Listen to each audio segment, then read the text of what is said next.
Клубу всего 9 лет, а он уже в Лиге чемпионов. Вчера в Баку Сабах устроил настоящий футбольный триллер и победил израильский Хапоэль Беэр-Шева со счетом 5-2. И это ведь не просто победа. Сабах впервые в своей истории вышел в лиговую фазу Лиги чемпионов УЕФА. Клуб был основан всего в 2017 году, то есть ему только 9 лет. Для футбольного клуба это совсем небольшой возраст, но за эти 9 лет Сабах добился результата, который действительно впечатляет. А теперь представьте, если в Баку приедут такие футбольные гранды, как Реал Мадрид или Барселона, чтобы сыграть вместе с Сабах. Для Азербайджана это будет по-настоящему грандиозное событие. У жителей Баку появится возможность увидеть мировых футбольных звезд буквально на своем поле.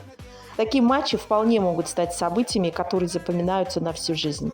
9 лет и Лига чемпионов. Сабах действительно пишет новую страницу истории азербайджанского футбола.